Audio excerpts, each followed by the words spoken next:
recording this so we can, maybe we got,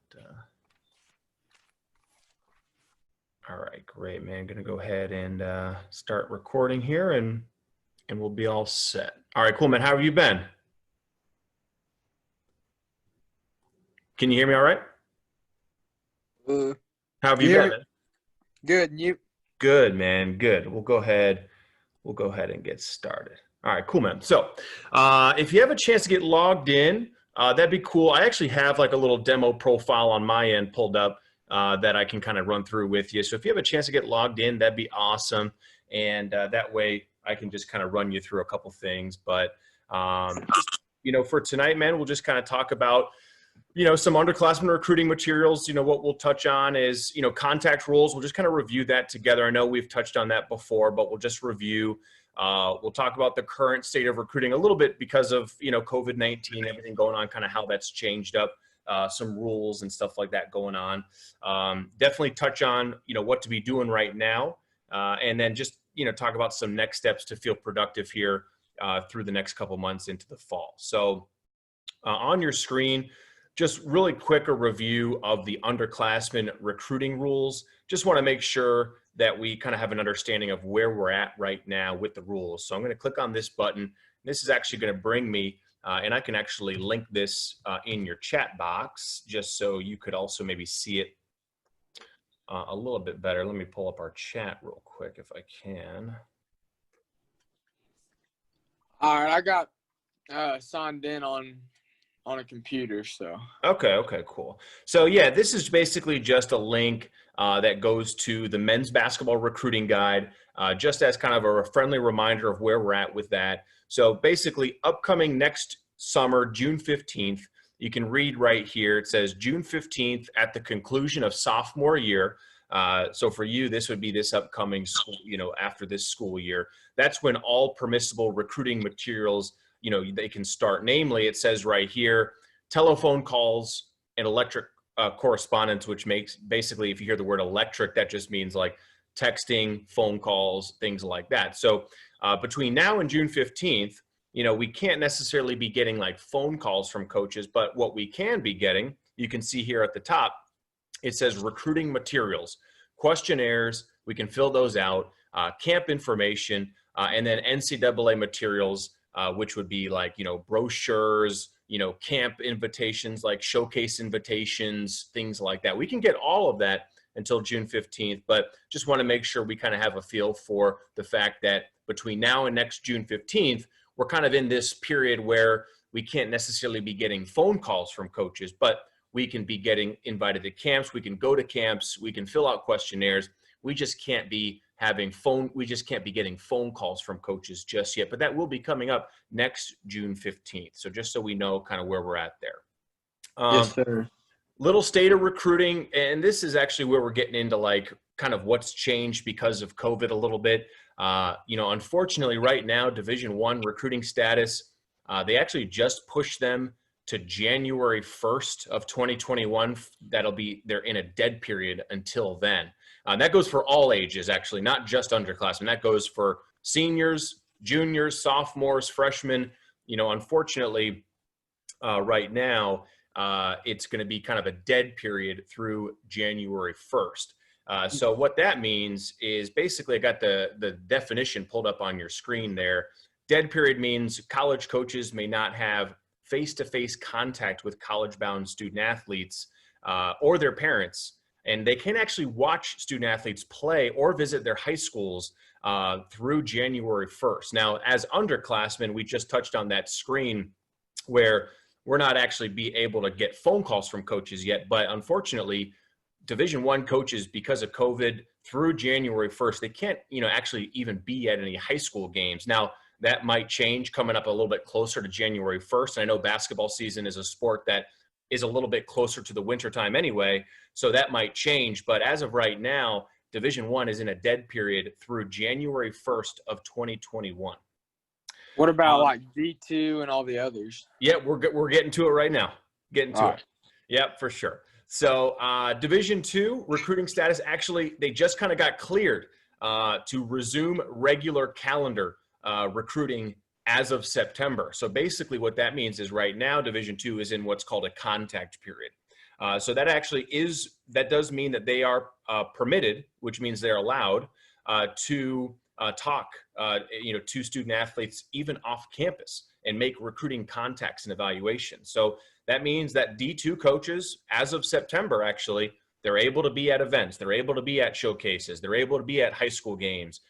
They're able to kind of contact student athletes through a lot of the things that we just talked about earlier. So there actually is kind of some leeway right now for Division II, which is nice, especially for like football players coming up on basketball season as well.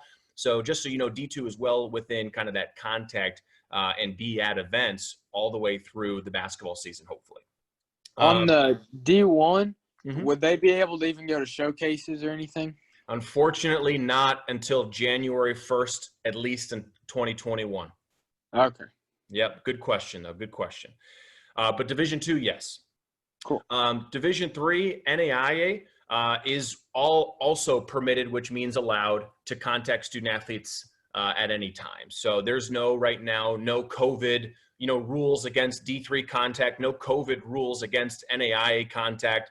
There's also no COVID rules against D3 or NAIA coaches being at showcases or high school games or events. So D3 NAIA is also within the clear right now to recruit student athletes to be live at events. And really the only thing that would hold a D2 coach, a D3 coach, an NAIA coach back from being able to do that would be like a state, guideline that says like, maybe the governor of the state says, they can't have spectators or something like that. But when it comes to the actual rules of the governing body, they're still allowed to be at events moving forward. All right. So little timeline here that we'll go through, and I kind of broke it up into little different marks. So fall of 2020, I just want to make sure we have kind of an idea of like what's going on, what to be doing, what to think about. So I made a little timeline here. So fall 2020, I'd say for my underclassmen would be recruiting materials, would be filling out those questionnaires, certainly. Obviously, if you do get invited to camp, certainly worth considering. Camps are a little bit hit or miss right now just because of what's going on, but certainly questionnaires are always available to fill out, well within the rules to do so as an underclassman. So through this fall, any underclassmen, I would love to be filling out questionnaires for colleges that we might be interested in, or at least have our eye on. I'd love to start those questionnaires because that's well within the rules. We can get that information in. It's kind of easy to do as well. So I think questionnaires are a great kind of recruiting material to take care of. We touched on those contact rules, but telephone calls and stuff like that really can't start until June 15th. So really what we are left with, at least up to that point, is questionnaires, maybe going to a camp if we can, things like that. But that's still good stuff to do because when you are able to be contacted, you've already kind of done things like fill out the questionnaire so they have your information. All right. Typical coach activity, just so you feel like kind of what to expect as an underclassman. I would say honestly, there's very little contact between coaches and prospects like right now as like a freshman or sophomore in high school. Now, there may be small exceptions to that, like the Dukes, the Kentuckys, those types of very, very large programs. I mean, certainly there's ways around those programs kind of getting in touch with student athletes if they really wanted to, because they have kind of very, very large resources. But outside of like the Dukes, the Kentucky types, really very little contact going on between coaches and underclassmen, just so that you guys don't feel like you're missing out on something right now. There typically isn't a ton of contact typically at this point, as far as like, coaches like contacting student athletes proactively, unless it's like a camp invitation or something like that. So a little checklist then.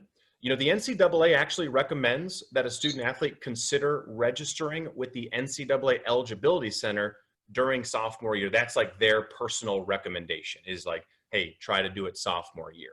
My personal recommendation would be to start looking into it, but I recommend starting with the free version of it. When you go to the NCAA website, and you can just Google NCAA Eligibility Center, and you'll find the website. There's two versions of it. One will say D1, D2. One will say D3 or undecided. The D3 or undecided one is the free one. The Division 1 or 2 registration at the end of it is $90 to register. So as an underclassman, I always recommend starting at least with the free version so that you can get your information into the eligibility center. And then, at a later date, if you needed to pay to kind of get it registered, that's fine. But I would start with the free version first, just to fill out the kind of the paperwork, so to speak, that they asked for. And if you want a little bit more information on that, we actually do have one of these webinars. It's called Eligibility 101, is a webinar all about like NCAA eligibility, NAIA eligibility, the eligibility centers. So if you want some more kind of detailed information on that, take that webinar. Every underclassman, I think, should be continuing, strength and conditioning, making sure that this upcoming season that you're prepared for that. Obviously you got some time ahead of you, maybe if the season's getting pushed back a little bit. So really take advantage of the time that you have, even if you play other sports, make sure that you're working out, you're staying conditioned. I think that's a big thing. And then an academic checklist for sure would be keep that GPA at, I'd say at a minimum 3.0. That might seem like a little, strict, but I'd say, bare minimum 3.0. We need to keep that above a 3.0 at the very least, and anything, in that 3.5 and above range is fantastic. So let's make sure that we add that to the goal list this fall for sure. So let's take a quick look at the profile. I'm going to do a quick profile walkthrough. I told you I had my little demo profile pulled up. So I made like a little small checklist just to make sure we kind of touched on some things that, typically go outdated, right? Profile picture, I know at this age, hey, might look a little older, at some point soon, change that profile picture if we need to. Height, weight, make sure that you don't forget that, that doesn't change right on your profile just because you get taller in real life. We always have to make sure that we change that on the NCSA page. So you can see on my screen, edit profile, key stats. That's where we, can always change that height and that weight. So let's not forget to do that as we continue to get a little bit bigger. Transcript, if you haven't had one of those, updated, let's do that. For any freshmen, that doesn't have like a report card yet, they want to get that first report card on the page whenever that's available for sure. And then if there's any video from the summer, let's make sure that we try to get that, on your page, on the page here, edit profile, you come over to video. This is where you can add from Huddle, you can add from YouTube, you can send in any video there, the plus sign that says upload new video. So if there's ever, a time, even like a fall league coming up, maybe if you're available to do that, always make sure that that you can send in video from this past summer or up this upcoming fall, I think would be a great thing. And then I would always just make sure that you're kind of giving this page a once over every couple, weeks or so. When you click on edit profile here, these are all of the pages that show up on the profile. So I would always be just taking like 5-10 minutes every couple weeks, every few weeks, just kind of click on like the athletics page. Okay, do I need to update anything here? Maybe, obviously the upcoming high school season, we'll have to update that. Coach references, coach contact, any training that you're doing, additional sports you might be playing. I would always just kind of take a second and make sure each of these pages is updated. Even if it takes you 10 minutes, I think it's well worth it. All right. I would say another thing, we just want to make sure we're organizing your recruiting. I think building a list of colleges is the best thing to be doing for sure with your recruiting. So, whether that's, 20 schools, 15 schools, 25 to 30, if you want to get really aggressive with it, I think that's great. I would always make sure that we are, adding and organizing our favorites list. And I'm walking through the profile again here. We go to my colleges. We've got our favorites list here. And then I would recommend taking any school that you might be interested in and adding that to your favorites page, so that whenever you log into NCSA, you can just come right to this page, see your whole list of schools. And this way we can kind of use NCSA to keep that organized. I'd love to shoot for like a list of maybe 20 to 25 or so, depending on where you're at, but I'd love to get that favorites page in a good spot. It's okay to have a reach list, fit list, safety list for sure. Like, for example, on my screen here, obviously you've got some big schools, right? This is just a demo account, but they're still on here. Arizona State, Oklahoma, right? But then we've got some smaller schools, there are a couple D3 schools, a D2 school, D3 school here. So, I'd say a nice list would be kind of a mix of all division levels as underclassmen. I think it's probably good to kind of, hey, we've got our like D1s, we've got some D2s, we've got some D3s. I think it's great to have kind of a variety there so that your list doesn't just kind of like hone in on only one level, especially as underclassmen, we're still kind of getting into, our level of play and still working on a lot of things. So I think that's important. If you're wondering, like just in general, how to search for colleges, all you have to do is click on Find Colleges here at the top. And then you could just like search by state. You could actually just type in a school's name here, like type in Ohio. I'm just from Ohio. So, type in Ohio, click on search, and it comes up with all the schools that have the word Ohio in it, right? So you can just search by the school's name and then click on that star next to every school, and that adds it to your favorites page. Easy way to do that. All right. Now, if you're ever like wondering, like, okay, how do I maybe figure out what I'm looking for? How do I add schools that I might be interested in? Getting back to the webinars that we offer, one of them is actually called Finding the Right School for You. So if you're ever kind of looking for tips on like researching colleges or tips on like how to figure out what's a good fit for you, I would take the webinar Finding the Right School for You. That's a full webinar on just that kind of like question. So I think that would be cool. And then I would say from there, once you have that favorites list, I'll get back to it on my profile here. I would say start what's called the My Progress feature of that list. So the My Progress feature is nice because you'll always know what your next step is. So I'll give you kind of example on this profile walkthrough. So for example, I've got my list here, number 1. Number 2, let's start to do what I can do as an underclassman to get on the radar with these coaches. So what I would do, I would click on the name of the school. I just clicked on it. That's going to load up on my screen here. And that's going to take you to the profile page for that school. Now, when I say My Progress feature, these little squares here that you can see on your screen, that's the My Progress that you can keep track of what you've done with that college, right? So as soon as that school's on your favorites page, it's going to have the green check for research and decide. So you already get that first one done just by having it on your list. And then I would say as an underclassman, I'd love to be focused on these number 2 and number 3 squares here. Complete the questionnaire, which we can click on this and then go complete the questionnaire. It actually jump you over to their website to fill out their questionnaire. And then we click on follow a coach on social media for basketball. I'm a big fan of Twitter. I think that's where a lot of coaches are at for men's basketball. We click on the box that says follow coach on social media. We click on go to the coaching roster.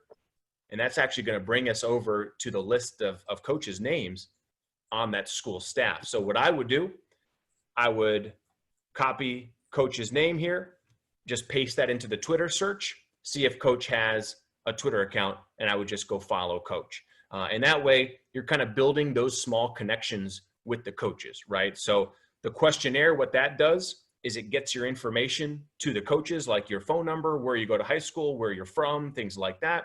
And then the social media aspect of it is it just gives you like a little bit more exposure. Like you can post your videos, you can post your info there. You can even post your NCSA profile in the bio. So I would make sure that we do number 2 here, complete the questionnaire. Number 3, follow coach on social media. And then if you felt inclined to do so, certainly send a message to the coaches. Is not a bad thing. We just have to keep in mind that that actual contact is limited as far as what they can return with that email or that message. But I still think, hey, if we want to talk about sending a message to the coaches, let's definitely talk about that. If we want to like start to write out some messages, I'm happy to help with that part of it too. All right. So just to review kind of, in my opinion, the plans to follow, a little checklist, build that favorites page, 25 to 30 schools. That's a little bit high, but certainly in that range is great. I would say fall back on completing those first 3 actions for every school on the list. So that would be number 1, research and decide. Number 2, questionnaire. Number 3, follow coach on social media. I think Twitter is a great one to do there. So I would be like, okay, hey, I always want to make sure I'm doing number 2, number 3 as my routine this fall. All right. I mentioned a couple of those webinars. Like if you're looking for a little extra help on a couple of these topics, like number 1, kind of trying to figure out how to figure out what schools are a good fit. That's always kind of a tough topic, like figuring out what you like and how to find schools. We run a webinar that's great for that. And then we touched on that eligibility center earlier. I would take eligibility 101 in your recruiting class schedule I think that'd be great if you're looking for more info on that. And then, just as always, like email me when that's kind of complete. I'd love to make sure there's an aspect to this where like we have some follow-up together, right? Like if you run into any questions of like, hey, I've done, 20 questionnaires, or hey, I've done, both number 2, number 3 for like all the schools on my list, then I'd say, great, let's maybe talk about the next step, like starting to send out those messages to coaches, right? I'd like to make sure that I'm involved with these steps with you guys, that we can kind of make sure, okay, hey, we've done this. Let's talk about what to do next to get to the next step, right? So I'd say as a follow-up, through the fall, there's no timeline on this, whether it's the next couple months, great. But start to kind of do those next actions when you feel like you're in a good spot, having done a lot of those.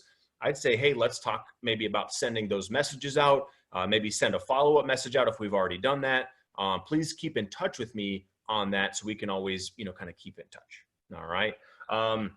Just a quick reminder. I know I've sent out kind of the satisfaction survey to you guys a couple times, throughout your membership. I'll just kind of follow up with that, make sure that we're kind of keeping track of your experience. So I'd love to just kind of make sure you guys are still having a good experience with NCSA. I'll get you over that survey.